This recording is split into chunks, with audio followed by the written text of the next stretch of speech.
Inquisitor, meet Hawke, the champion of Kirkwall. Though I don't use that title much anymore.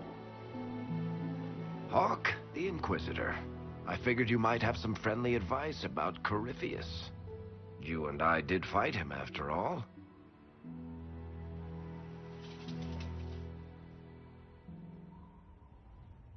You've already dropped half a mountain on the bastard. I'm sure anything I can tell you pales in comparison. Oh, I don't know.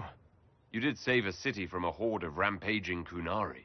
I don't see how that really applies. Or is there a horde of rampaging Kunari I don't know about? There's a Kunari. He almost qualifies as a horde all by himself. Fortunately, he's on our side.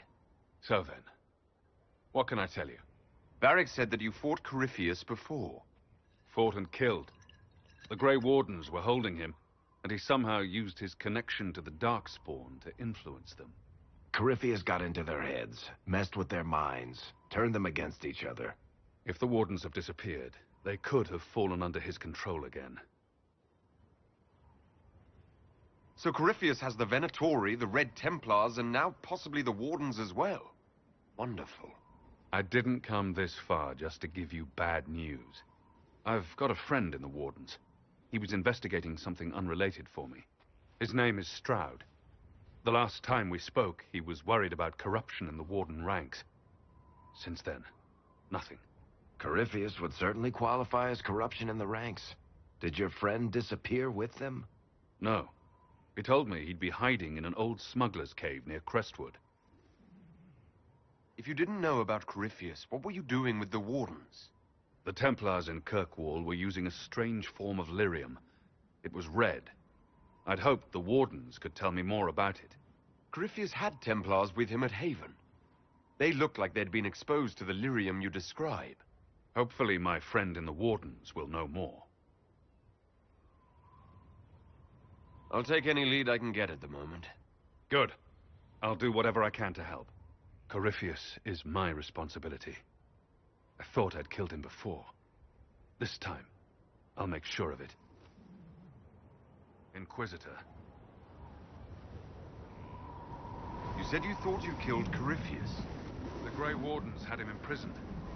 They used my father's blood in a ritual to seal Corypheus inside.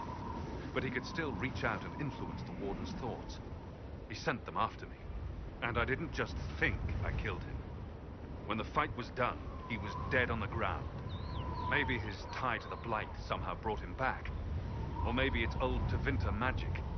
But he was dead. I swear it. Where did you go after the Mages rebelled? I heard the Chantry might be sending an exalted march to Kirkwall to put down the rebellion. I hoped that leaving would save lives and force the Divine to divide her forces to come after me. As it turned out, I needn't have bothered.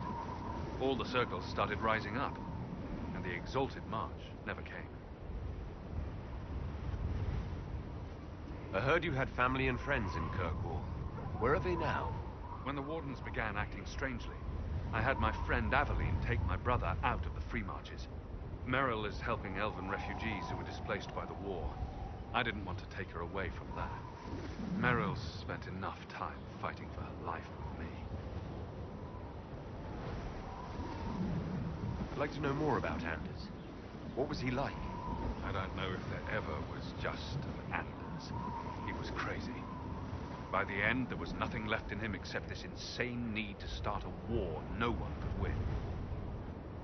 Assume Varric's been feeding you information about the Inquisition. What did he say about me? Only good things, I promise.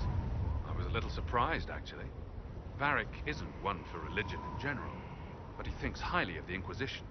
I think the exact phrase was, "has a good shot at fixing Blondie's mess." We'll talk later. I'll meet you at Crestwood.